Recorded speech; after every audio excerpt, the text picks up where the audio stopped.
সালামু আলাইকুম। আবারও আসলাম সে টিকটক ভিডিওতে। ভোট আসবে, ভোট যাবে, নেতা বাবুরা সুখেই থাকবে। কারো কথা শুনে কেউ মারামারি গন্ডগোল কাজিয়া করবেন না। কোনো যদি একটা দুর্ঘটনা ঘটে বা মৃত্যু ঘটে তাহলে পরিবার থেকে আমি বা আর কেউ চলে যাবে, কিন্তু পরিবারটা কষ্টে পড়বে এবং ছেলে মেয়েগুলো বিপদে পড়বে। তবে কারো কথা না শুনে নিজের ভোট নিজে দেব, কারো কথা না শুনবো,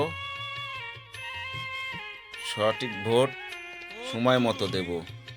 ১২ তারিখ সারাদিন ভোট দিব ইচ্ছা মতো, কারো কথা শুনবো না, নিজের ভোট নিজে দেব, নিজের ইচ্ছা মতো যোগ্য প্রার্থী দেখে দেব। ধন্যবাদ সবাইকে।